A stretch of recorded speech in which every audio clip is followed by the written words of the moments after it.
Yes, Lon's been here. Say hi, bro. Hi. So, today we're going to be working on a Ruger American. We're going to be teaching you how to put a new spring kit that we ordered. And it comes with almost all the necessary things to do it.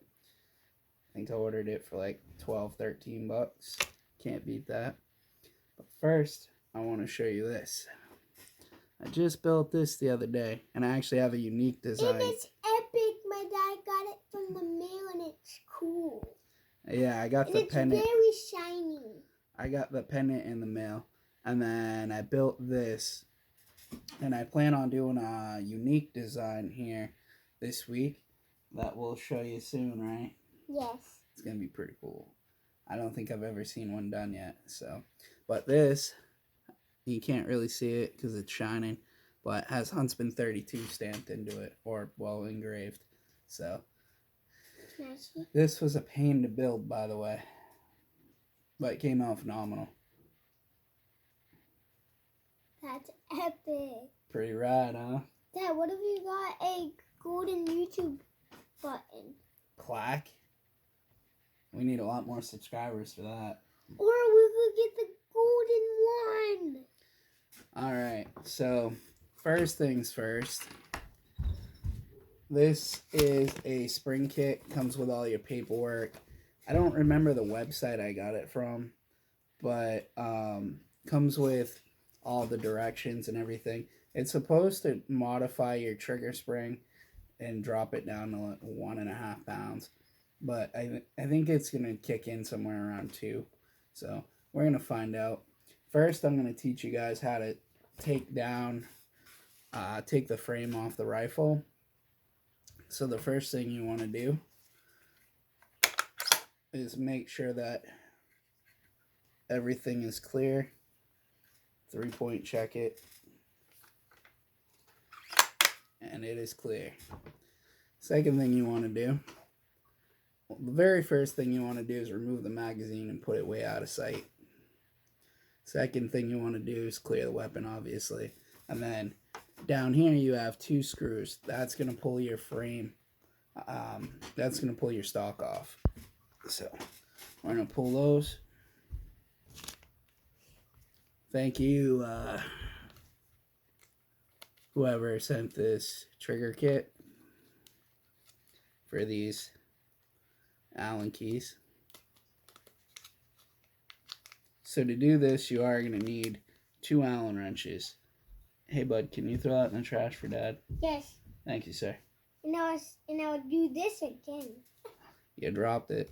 Where did it go? Now somebody's going to get it in the foot, man. Good help's hard to find. Just kidding. He's the best help. So they do send you... keep on bopping my head, yes. They do send you 2 Allen keys. You are going to need 2 Allen keys for this job. And what they don't send you is a screwdriver and a magnetic bowl. It's very helpful to have both of those items as well. I do apologize about the lighting. I have a small light up here because the my ceiling fan stopped working. I haven't had time to look at it yet. Probably just a blown light bulb, but... So you'll also want a magnetic bowl, which mine's full of parts. And you're going to want a screwdriver. One thing I like to do, especially because on what holds in your actual hinge pin for your trigger is an E-clip, and they're a pain in the butt. So I like to actually set my screwdriver on my magnetic bowl, magnetize it a little bit, just so it holds that clip. So first thing you're going to do, I know you can't see because I don't got a good bench right now. It's the middle of winter. Besides, I do most of my gunsmithing at the table anyway. But you're going to take these 2 screws out.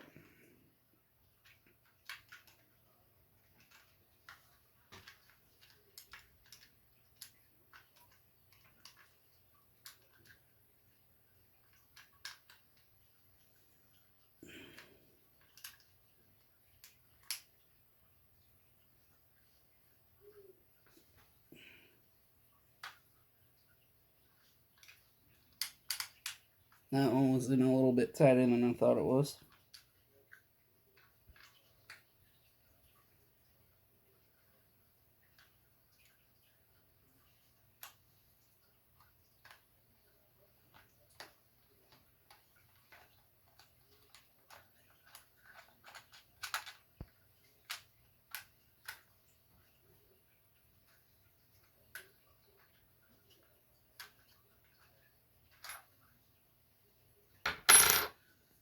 Just be careful when you pull that stock off. You don't want to drop it and knock your scope out. You can take your screws out, set them off to the side in your metal bowl, and then set your stock right off to the side.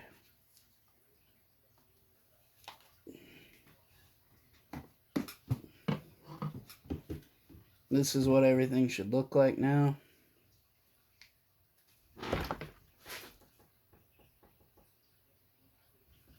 Now you just want to be a little bit easy. Obviously you got, I probably wasn't even looking at the camera right there, but you got a lot of doodads in here. So what I like to do before I even take the trigger out is remove the bolt. Just get it right out of the way. First, I do want to check the trigger weight on this first, and we'll see what it's weighing in at. I think it's somewhere around like 3.80 or something like that.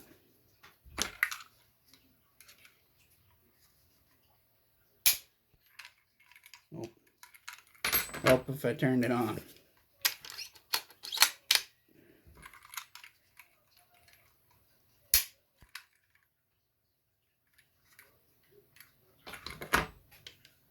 Nothing just wanted to work right today at all.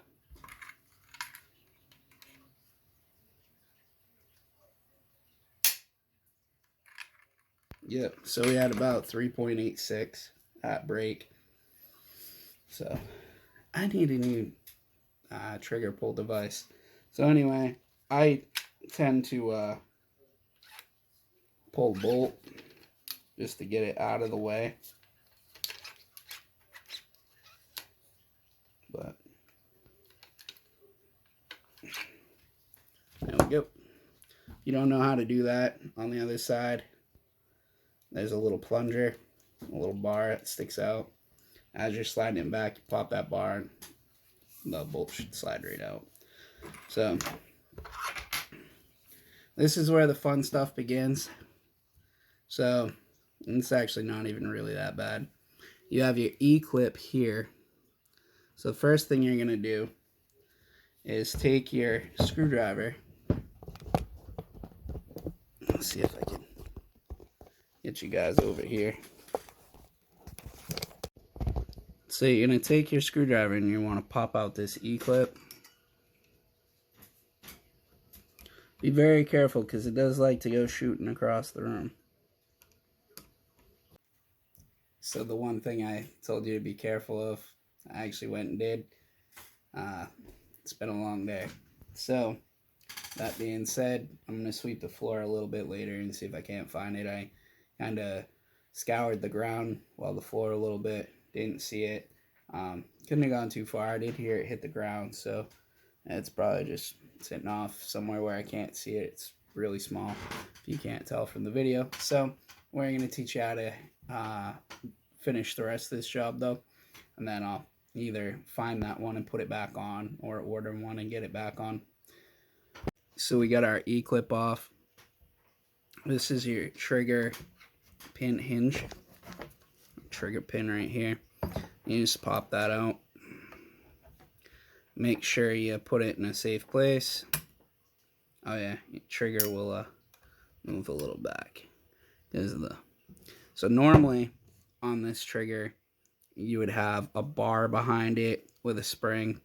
I removed all that so mine doesn't have it. The only way to get this spring out, it will not come through the front side here with this bolt. It's stuck in back here, so you gotta fish it out, which is no problem. Yes, fish her out of there with a screwdriver. Just be careful poking around in there. Come on, me.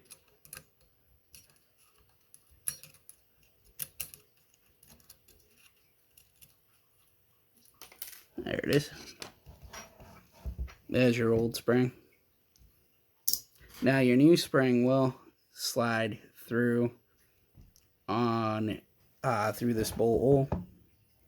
So how they suggest doing it is removing this bolt. Where'd my other Allen wrench go? There it is. Removing this bolt.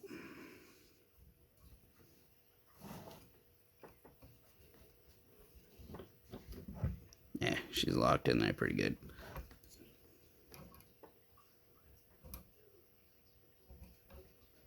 I may have Loctited it in. There it goes.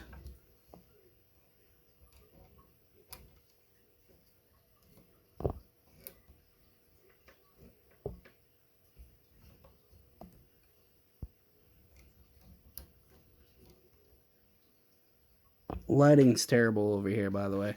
Oh, and apparently so isn't my camera angle. And I need a new cameraman. AKA not myself doing this. Alright, so this bolt only has like 5 threads on it. This is to adjust your trigger. Do not lose this bolt. Right in the magnetic bowl. So, what you want to do is you have 2 new shims. They said it may only require 1.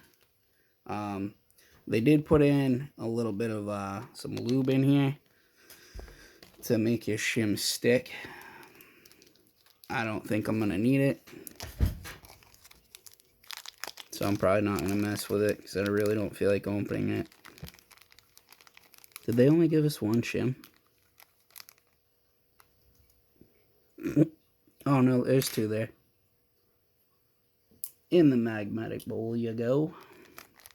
And here's your new spring.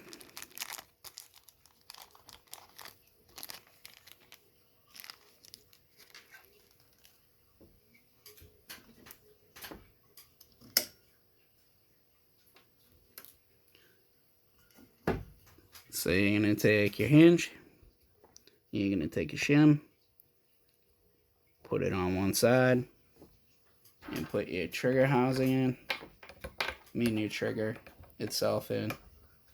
Technically it would kind of be your housing, but there we go. Come up through. Break on through to the other side. And I hope this don't get demonetized because of that. Alright, so this may not take both shims, or it might.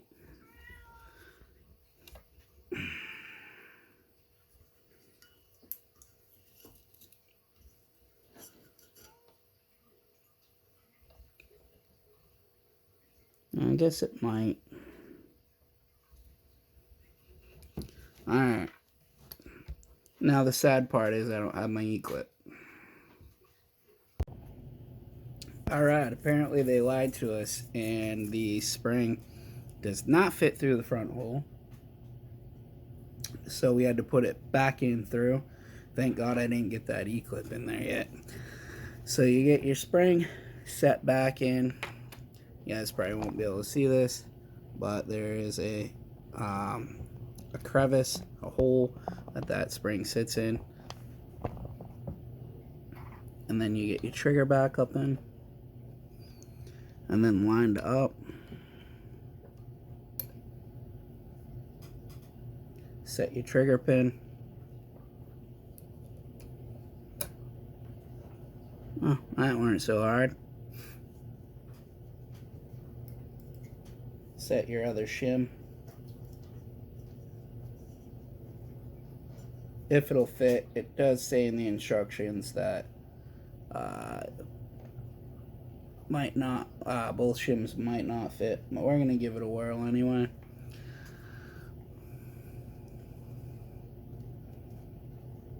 Gently set it down if you have to try and get your E-clip on.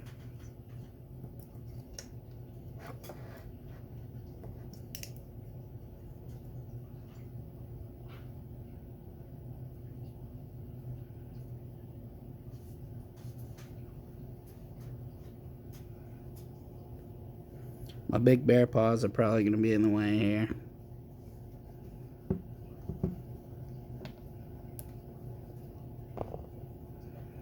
What the shims do is they take up the slack, the wobble in the trigger.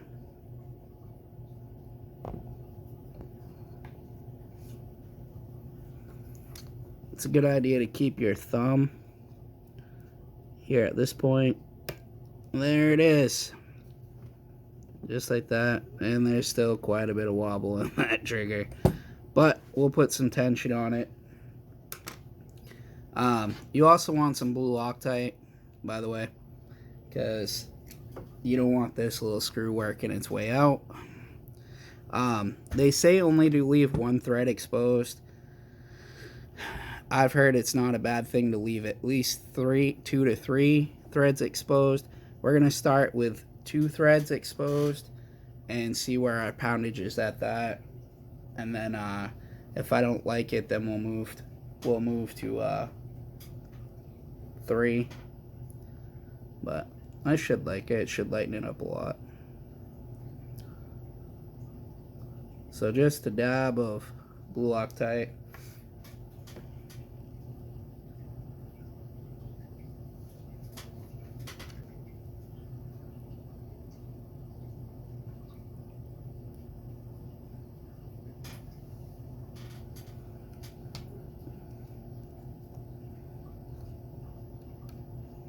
You want to make sure you're not cross-threading anything.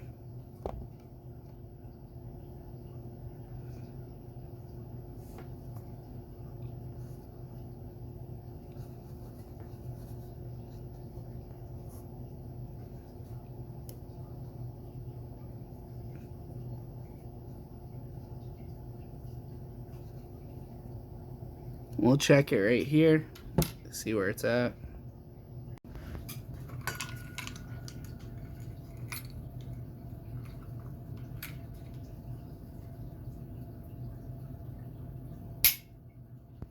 .70. We'll try one more time.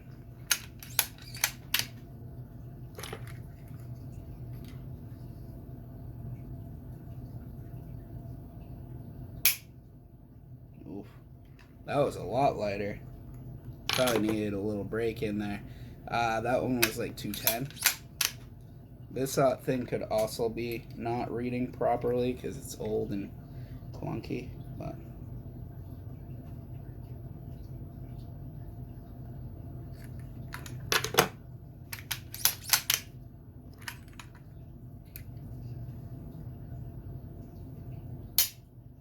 that one was 240.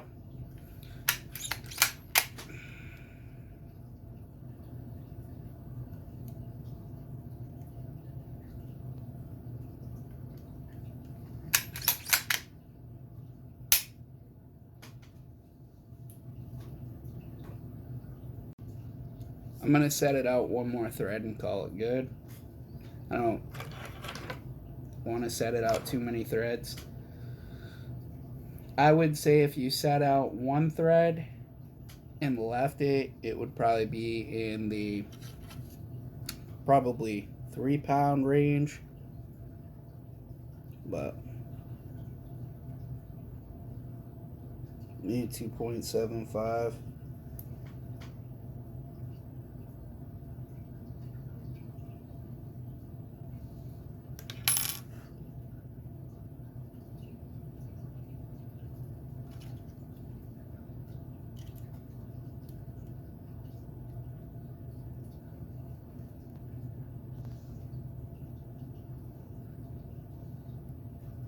Let's try that.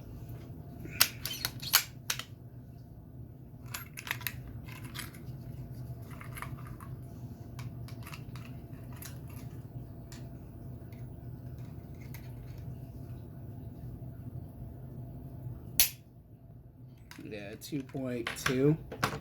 So almost 2.15. There's still some wobble in this trigger, but it did clean it up, dropped the trigger poundage significantly. It was in at 3.80, 3.75 when we started. Now it's down to between around 2 pounds, 3 ounces, somewhere in there, 2.30. So it dropped it. It dropped it about a pound and a half or so. So, once you got it where you want it, then it's reassembly, which is just literally flipping it back upside down because you got everything else back together and putting the stock on it.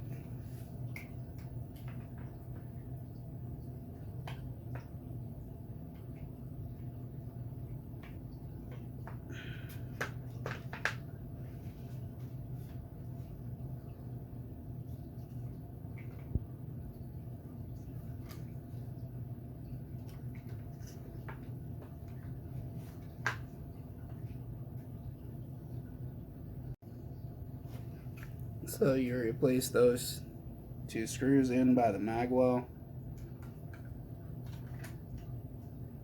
Just snug them down. You don't have to overly tighten them.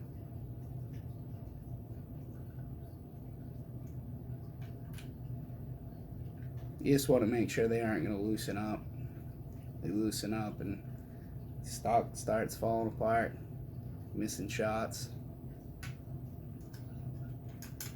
But if they're snugged up, they're good. They're fine.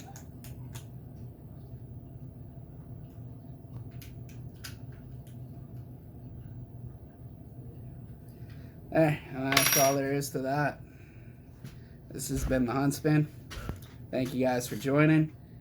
This has been fun. I can't wait to try this new trigger system out. Well, it's just a spring and a couple of shims to take out the wobble, even though there's still a lot of wobble there.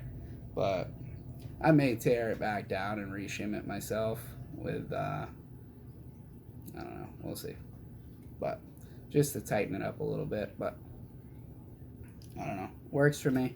So I'm going to test this trigger out a little bit, do a couple dry fires with it, with a, I don't like that.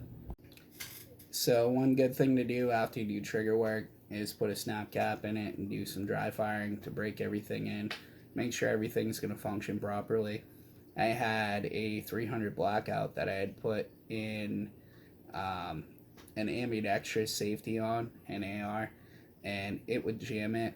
It was just a hair thicker than the normal safety groove in the setup that it came with, and it would jam it.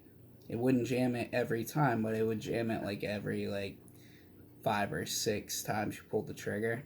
So that's how I found out that it malfunctioned. Then I tore it apart and measured everything and realized that it wasn't the same width in the channel. Yada yada yada. So definitely dry firing it to break everything in and make sure everything's going to run properly and function. Test it, safety check it. So this weapon is still clear, but you want to reset the trigger. The safety's off. Give her a good smack off the ground.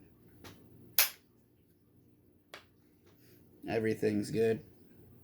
Yes, I just dry fired that. It's mine.